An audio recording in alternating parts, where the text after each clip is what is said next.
Good evening, everyone. Welcome to our statistical class again. And today we focus on the topic regarding formulating research objective and its respective statistical approach. These two aspects is important for your research and for your research project, for your thesis, because research objective can guide you where you want to go, and the statistical approach can provide you the mean or the way that you can achieve your research objective. All right. Okay, so without any further ado, I would like you all to follow this class and please have a look at this recorded video. And for this video, I have edited some of the section because it needs to be short, not too long, so that you will not get bored. All right, so let's enjoy, and if you have any question anytime, just drop me a message. I will answer your question as soon as I can. Okay, enjoy your class. And at this stage, I would like to show you three categories, three groups of research objective that we should focus as well. Okay, so the first one, it is about identifying. Okay, identifying one is better than another. Okay, so identifying one is better than the others. By doing this comparisons, we can compare one to another. We can compare two pair groups, or we can compare two unpair groups, or we can compare three group, something like that. All right. And doing comparisons, we can use means to compare, or if our data are not normally distributed, we can use mean rank or median in order to do comparison. So this is one group of our research objectives. Any objective that you want to identify, one is better than another or than the others, it falls into group A. And the second one, it is about quantifying the association between two variables, or maybe more than two variables. With this group, our main objective is to do correlation. We need to do correlation. We can ask whether A and B has a significant correlation or not, something like that. All right. If our data are quantitative, we can use the Pearson correlations. Otherwise, we use the Spearman correlations. All right. So there are two. And if they are qualitative, then we can use chi-square in order to do comparison, whether one category of variable is associated with another one. This is the second one. Okay. And the last one, see, we're focusing, assessing the effect of one variables on the other variable. With this regard, we use the linear regressions or non-linear regression. So this is the the main points that we need to think, or we need to formulate when you do your research thesis. Whether you are doing comparison, you are doing the association, okay, or correlation, or you are doing the assessment or finding the effect of one to another. Okay. For B here, association or correlation, if you're using quantitative data, we can also use ordination methods in order to identify the association between n variables on space. Okay. In this regard, your data set comprises many variables and also many sampling sites or many samples. Okay. But at the moment, please just focus A, B, and C. A is doing comparison, B, finding the association, and C, finding the effect. With this regard, with the three types, we need to know the statistical hypothesis corresponding to each of the groups of the objective. All right. Okay. Has anyone used to do some of the hypothesis formulation before? And if yes, please give me some example. Yes, good evening, good afternoon, the last report. Okay. Brian po, example po of hypothesis is that there is no significant relationship between the uh, background of the student and their learning achievement. Okay. So the first one, there is no significant difference. Blah, blah, blah. Okay. This hypothesis, if we think back regarding to the group of the research objective, which one that it matched the best? If you want to compare, you want to know the difference, whether they are significant different or not. In statistics, the different means significance different. All right. Okay. So thank you for one of the hypotheses that you make. There is no significant difference in student performance, something like that. And this is matching the first group of the objective. All right. So let's go together. A statistical hypothesis is crucial, is important when you want to test your objective based on your data. And it is the starting point of the scientific inquiry. Okay? It means the discovery or the invention or the new finding. It stems from your hypothesis. Let's say, what if you add this point? What if you have another element? What if you add this business model? What's going to happen with the achievement of the company? Or what is the performance of the student when we add an extra exercise, when we add an extra curriculum or other things? Okay. So hypothesis, it is an assumption that made for the sake of argument, which means that with the hypothesis, you can argue whether it is proved by your statistical analysis or not. Okay. And it is also a tentative and testable statement that processes a possible explanation to some phenomenon or to some event. And again, it is important. It is an embryo that need to be tested and developed into a new theory or into a law, right? So the beginning of discovery, the beginning of a new finding, the beginning of an invention, it starts from your hypothesis, your expectation. Okay. All right. Question up to now? Okay, some example now. Let's see some example. The statistical hypothesis. There are two types in the statistical hypothesis. The first one, we say the null hypothesis. Okay.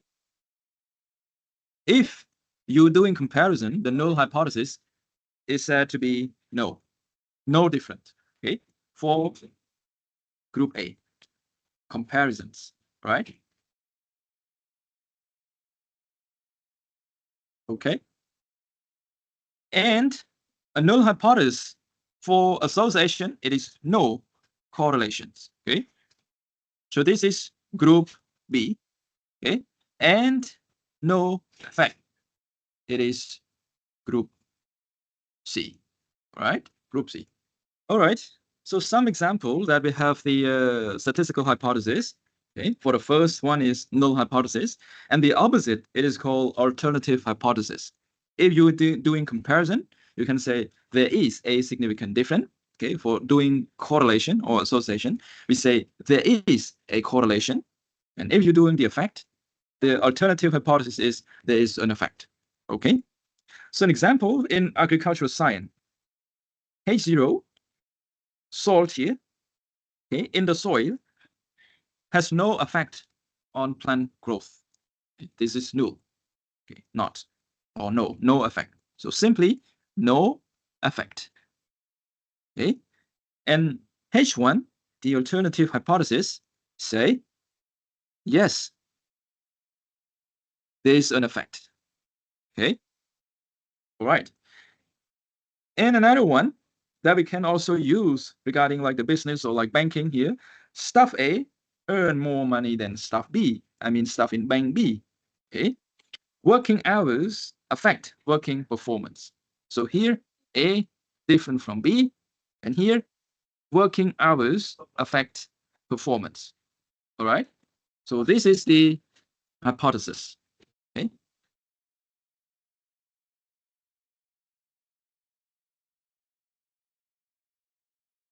In a simple way, hypothesis is a kind of guess, or let's say intelligent guess, based on the information that you have, based on the information that you read from research article, from reports, or from previous study.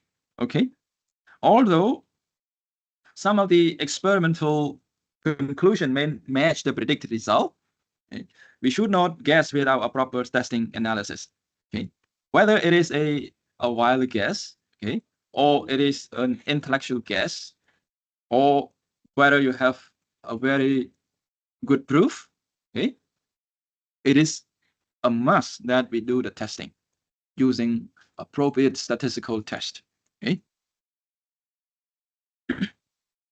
And in the short form for writing, okay, we use, for example, like I mentioned earlier, okay, like A, okay, different from B. A has a relationship with B, or A affect B. This is a short one. Okay. For the comparisons, if there is no significant difference, then we have to accept the H1, saying or stating that A is not significantly different from B. Okay. Otherwise, we can reject the H-row if there is a significant difference based on the p-value smaller than 0.05. All right. Okay. Now let's take a look on testing our hypothesis based on the research question in Group A. In Group A. So testing our hypothesis based on a research questions or research objective in Group A. Identifying, okay, one is better than another or than the others. Okay. And like we discussed previously, comparisons based on means for quantitative data, and the data is normally distributed. Or if they are not normally distributed, we use mean rank, or we use median, or we use frequencies. Anyone, please tell me when we use frequency to do comparison. In what condition? Just let me know. Brian, please. We use frequency exposure if our instrument uses surveys and questionnaires. We use Likert scale for Scale? survey questionnaires for like Likert scales, whereas we tally the responses, and those who got the larger or bigger or smaller responses, those will be tallied. So the measurement of the data, is it scale? Is it, or let's say, is it qualitative or quantitative? Okay, when we do comparison using frequency, okay, the data that we are comparing are qualitative. Okay? If they are not qualitative, meaning that they are quantitative, we use mean, or we use mean rank, or we use median. And then we can do the plots that can result in the overleft graph here. And for qualitative data, like nominal data, we use frequency, okay, like this one on the right, the lower right here. Okay, so in this is the case that we use the qualitative data in order to do comparison, right?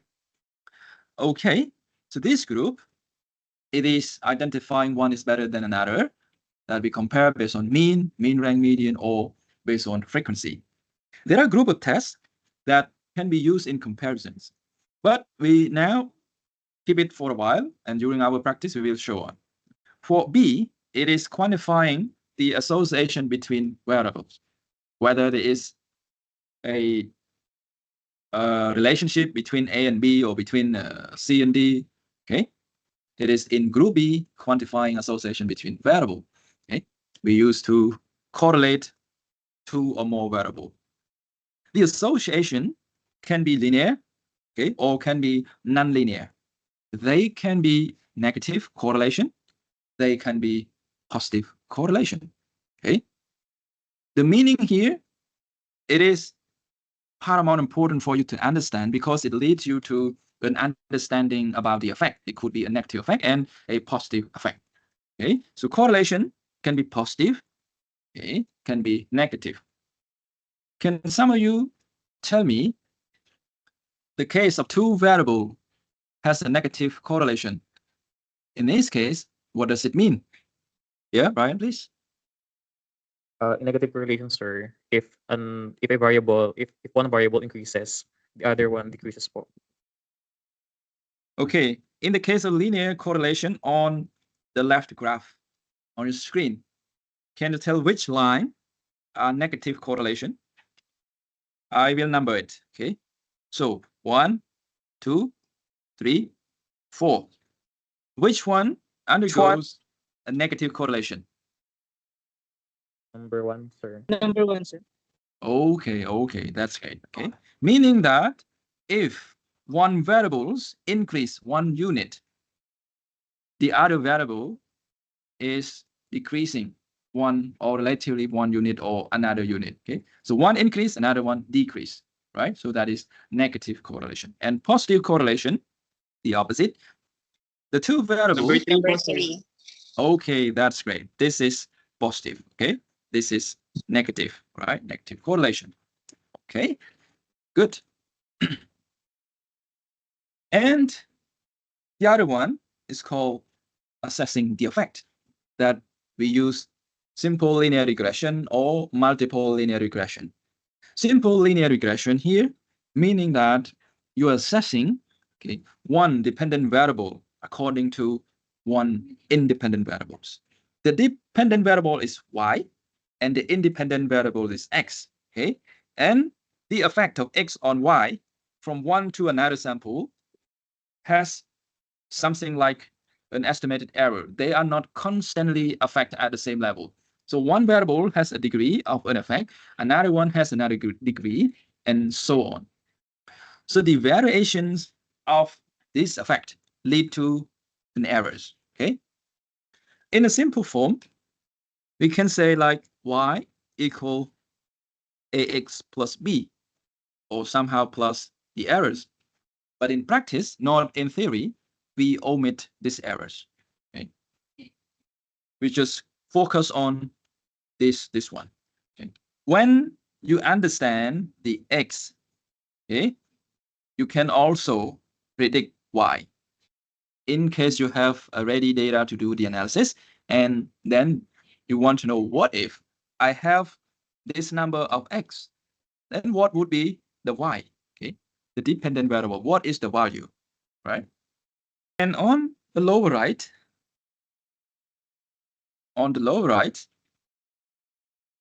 it is a representation of the multiple linear regression.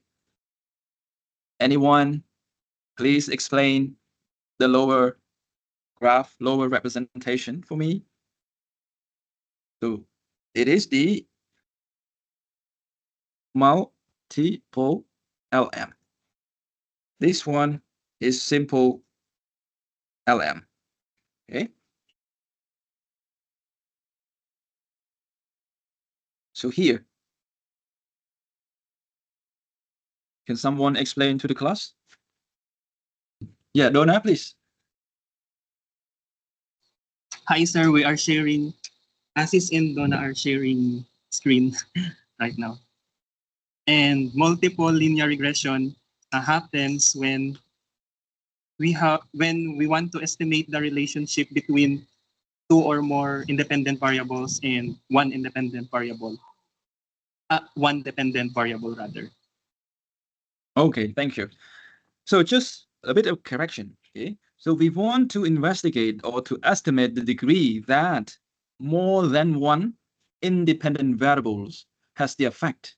Okay, has the effect because it's linear regression. We are doing the analyzing the effect. Okay, not no more relationship.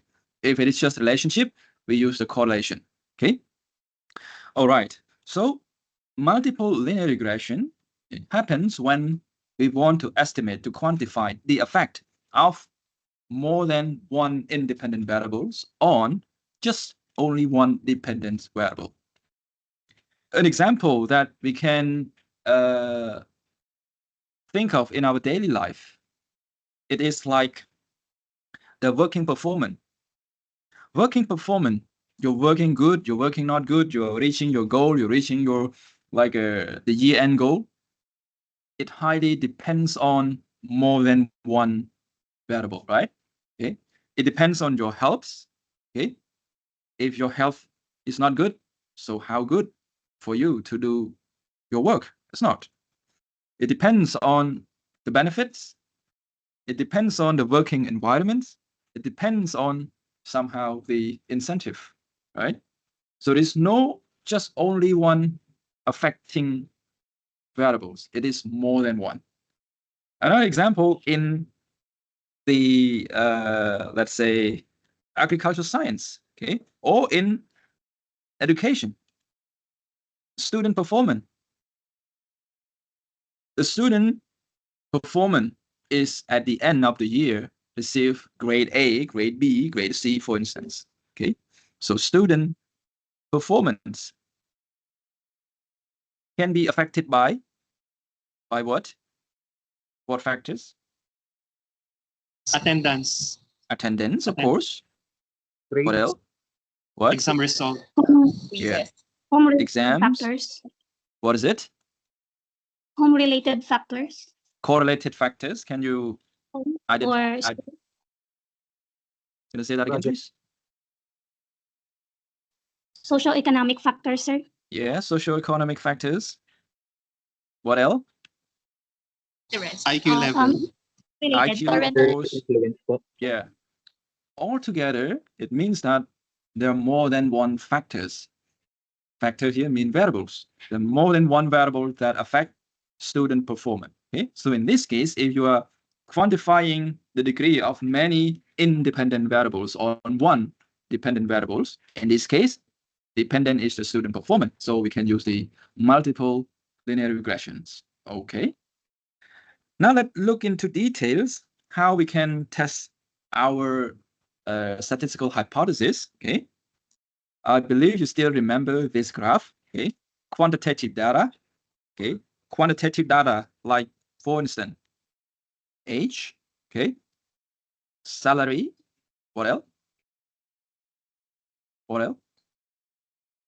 Height, length, What? grade, sir.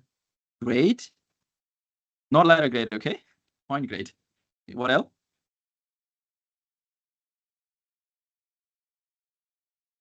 Measurement, sir. Mhm. Like height, length, or time. gender po, ay, gender, Gender.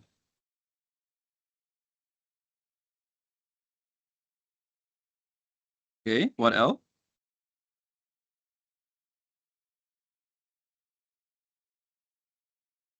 Working hours. Okay. How many hours you work per day? Okay.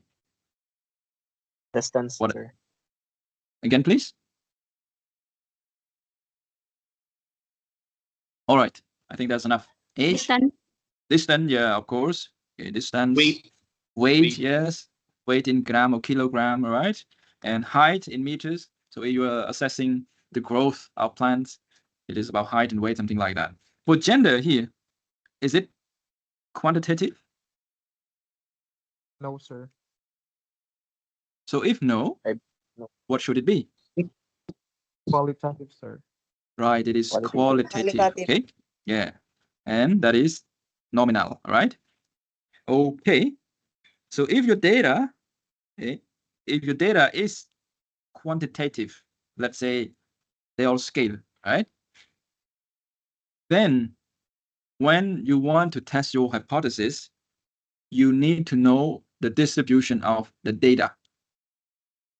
Okay, if they are normally distributed, and if you want to be deeper, they are normally distributed and equals the variance, then you need to use the parametric test or parametric statistic in order to test your hypothesis. Okay. So the parametric statistics for comparisons, for correlation, and for assessing the effect, we have touched a bit from previous lesson, but we will touch more today and the day after. All right. And if they're not normally distributed, okay, we have different tests. Let's give me some example for the parametric test. Use to test your hypothesis in group A. Group A, so group A here, comparisons. Okay. Group B, correlation. Okay. Group C, it is assessing the effect. Okay. Some parametric tests that we use for comparisons. Please tell me if you remember some. What are they? Doc, for the comparison, maybe t-test. Great. T-test. Okay. What else? Yeah. ANOVA. Good. ANOVA. ANOVA. Yes. Ano? Binomial test for comparing proportion. Okay. Binomial test for comparing the proportion, and that falls into the qualitative data. Like we discussed earlier, if we want to compare qualitative data, the proportion, like nominal data, we use the frequency, the occurrence of each class, and then compare to the hypothetical distribution. Okay, but here it's just for quantitative, right? So for comparisons, for parametric tests, we have one sample t-test, unpaired t-test, paired t-test, right? ANOVA, independent ANOVA, and repeated ANOVA, okay, for comparison. And for non-parametric tests, what are they? What are Spearman. they? Friedman, Regression. yes. Friedman test, Wilcoxon test. What else? Pearson R. Person on. Yeah, Kruskal-Wallis. Okay, so these are, yeah, man-Whitney, yeah. Chi-square. Right. So these are the tests for comparison, all right? This for parametric test comparison. This for non-parametric test comparison, okay? Good. Let's see one by one. Comparing means. So when we talk about parametric tests in comparison, we use mean for comparing. One sample t-test, okay? And we have two sample t-tests, pair and unpair, pair, unpair, and ANOVA. If we do ANOVA, if there is a significant difference of the overall ANOVA, we have to do a post hoc test as well, right? One sample t-test, okay? It determines whether a sample of data or observation comes from a population mean, okay? Or it determines whether a sample of data or observation is different from a hypothetical value. So this is one sample t-test in case your data following this type of distribution, okay? So here, normal distribution or not? Normal, sir. Normal distribution. Right, Normal. it is normal, okay? Because we use parametric tests, so this is normal distribution. The second one, two sample, pair or unpair. If they are pair t-test, which mean your sample are collected from the same population, just different in time, okay? So that is pair. Unpair, they are collected from different population, okay? If in agriculture, you are collecting from different farms. If you are from environmental or biodiversity, different from protected areas, okay? Different from multiple use area. If you're from admin, it is from different administrative management, so it is unpaired. If it is in the same administrative management, administrative area, but your data is just different in terms of time, okay? 2010, 2020 later, so they are more or less pair, okay? All right, so the pair t-test, it determines whether the mean, okay, just remember, all the parametric tests we compare means of two sample sets that are taken from the same or related population are equal or not, okay, or they have a significant difference or not. On the other hand, for the unpaired t-test, it determines whether the mean, again, the mean, right, of two sample sets that are taken from different or unrelated population, okay, whether they are significant different or not. And they also follow a normal distribution, as you can see on the right, okay? So this is the use. For three sample upward, more than two sample, if they are not related, or we can say they are independent data collected from independent population, from different population, we use one-way ANOVA. Okay. For instance, you're comparing, okay, the income from different region of the Philippines, or you're comparing income from different provinces in Cambodia. So we use ANOVA if the data follow a normal distribution. Okay, right, and it is like this representation. This is a summary. Some words are in Khmer and some are in English. Okay, but here just a focus on quantitative data, and this is for normally distribution data, and this for not normal. And this is the test objective on the first column.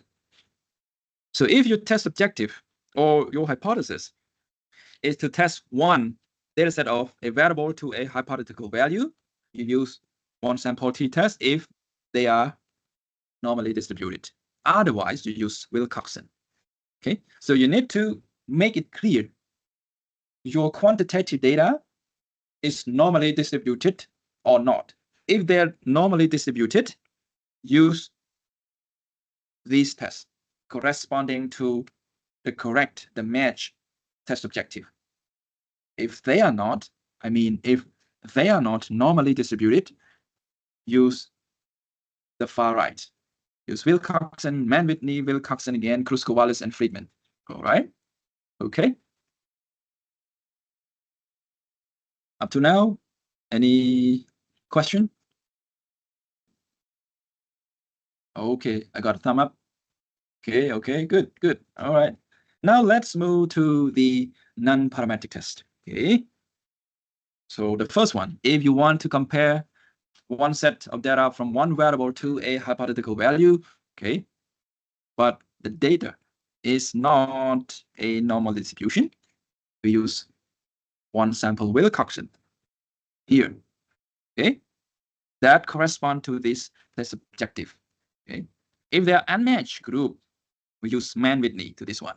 Okay, if they are matched or pair, we use this one. Okay, and if they're more than two and n match, or we can say independence, we use Kruskal-Wallis. And if they're related, we use Friedman. All right. Okay. So pair and unpair sample for non-parametric test. Okay. For the pair, we use Wilcoxon. Unpair, we use Mann-Whitney. Right. So the pair, it determines whether the medians, okay, not mean anymore. Right. Please remember that when we do comparison using non-parametric tests, we are comparing median or rank sum or mean rank, not mean, not average anymore. All right, so that is the difference. Okay, so pair data determines whether the median or the rank sum or the mean rank of two sample sets are taken from the same or from related population. Okay, while the unpair comparisons is used to determine whether the median, the rank, mean rank of two sample sets are taken from different or unrelated populations. Okay. So again, it is crucially important to know the distribution of the data. Okay. Otherwise, you may choose a different test which does not fit your test objective and your data distribution. Okay. And for the unmatched 3 group, okay, again, we use to determine the mean rank sum or mean rank of the sample set more than 2 sample sets, whether they are taken from the same or related population. Whereas the unmatched, we use Kruskal-Wallis. Okay, if match, we use Friedman. If unmatched, not normally distributed, we use Kruskal-Wallis. Right? Okay. An example here, comparing two unmatched sample. So we use Mann-Whitney, right? Comparing the number of staff in company A and company B. Okay, so company A has many branches, many locations, and the same as company B. they have different location. So they just want to compare whether the two companies has a more or less equal number of staff. And if they take the data, okay, and then check the normalities of the data, results in a not normally distributed data, then they use the non-parametric test man-Whitney. Okay, just in case that, oh, the number of staff are more or less the same, but the income is largely different. Then you have a question whether the number of staff is really the same. So really the same. It's like H0. Okay, meaning that median of staff in company A, they are equal in company B. Okay, you're wondering why the income, why this company, the staff get richer and richer. They have a lot of money to spend. They buy a lot of good materials, okay, up-to-date materials, right? Okay. So first of all, we need to compute, okay, or we need to order the data of staff number in an order. Or we can say we need to rank the number of the staff of the two companies, okay? And H0 here, okay? So the summary rank of A and B are the same. So company A, the first branch, they have 20 staff. The second, they have 36. The third, 26. The fourth, 31. Company A. Whereas in company B, okay, one branch has 19 staff. Second one, 41. Okay. The third one, 33. And the fourth one, 45 staff. Afterward, we need to rank each data point. If the data point is small, we rank it with number 1, okay, different from a grade. Okay, so some university or some education system, different country, if the student get the first in the class, meaning that he or she performs very well, indicating that his score is the highest. Okay, so rank number 1. But in statistics, if we do the sum rank or sum of rank, if the data point is low, then we rank number 1. You get what I mean, everyone? Please follow. Otherwise, you may lose some point. Okay? Is it good? Is it good? Yes, sir. Yes. Yes, sir. Okay, all right. Tell me, among the 8 data points, what number is the smallest, regardless of the company? 19. 19. Good. So we rank it 1, right? Okay, we rank it 1 here. And the second smallest is 20. Number 20. Yeah, and then number 3, 26. Number 4, 31. Number 5, 31. number 6. 33. Good. 36 All and right. 41. Good. 45. After ranking the data point, then we can make the sum of those rank. Okay. Company A, 2 plus 6 plus 3 plus 4, and then equal 15. All right. And company B, 1 plus 7 plus 5 plus 8 equal 21. Okay. So based on the sum of rank or rank sum here, they figure out about the p-value, whether the rank sum 15 here is significantly lower than the rank sum 21. Okay. If the p-value is smaller than 0.05, then the staff number in bank B is significantly higher than the staff in company A. All right. So this is just an example. The second example, comparing 3 unmatched samples, given the data is not normally distributed. So the correct test to use for comparison is Kruskal-Wallis, right? And the procedures are the same, and the hypotheses are the same. So H0, okay, rank 1, okay, rank 2, rank 3, or here's rank control, okay, rank 1, rank 2, rank 3. If the rank sum are the same, okay, meaning that the p-value of the test is larger than 0.5, then we need to reject the alternative hypothesis. We accept this one. If the rank is the same, meaning that the p-value is larger than 0.05.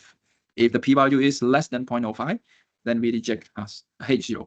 Okay, the procedures: company A, company B, company C, the stuff. Then we need to do the rank again here. So first we need to order, okay, the number, the data point into smallest to largest or largest to small. But in an easy way, okay, to get a good rank from small to large. Small rank, we put 1, second small 2, third small 3, and etc. Afterwards, we sum the rank, and then based on the sum of the rank, the statistics compute whether they are different or not. All right. Okay, so this is an example. I mean, the two examples that we can think of when we do the comparisons based on the data that are not normally distributed. Okay. All right. Before we have a short break, I want to do a recap. Okay. Or just want to check if you know. How do we know that your quantitative data, okay, just be straight, it is not qualitative, it is quantitative. How do you know that your quantitative data has a normal or not normal distribution? What test that we use? It is from last sessions. Is Measure it of parametric test, Doc? Another try? Quarterly parametric. Consistency, sir. No. No, I mean, the Friedman, okay, or Kruskal-Wallis, they are the tests that we use in correspond to the data that are not normally distributed. Okay. But my question is, how do you know your quantitative data is normal or not normally distributed? How? What test you use? Measure of central tendency, sir. Not really. So measurement of central tendency, it is a descriptive statistics. So to check whether your data, your quantitative data, has a normal or not normal distribution, we use tests. There are two tests that we discussed previous sessions. Anyone remember? Shapiro-Wilk test. Yay. Okay. Kolmogorov, no? Yeah, KS test. Shapiro's and Kolmogorov-Smirnov. Okay. So this is the one that is widely used. Okay. And it is more conservative in terms of the test. Kolmogorov is more for the large data. Okay. We can use this one. Right. But to issue 100% parameter and non-parametric, we need to check the normality plus variance. Okay. For comparison, if they are normal distributed and when you compare more than one, the variance of the testing group are equal, then it is 100% sure parametric test.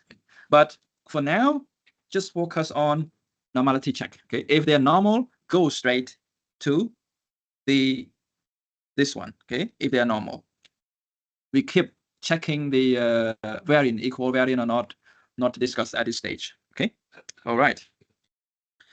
Okay, I think that's all for the first session. Should we have a break and then we can come back and we do the practice?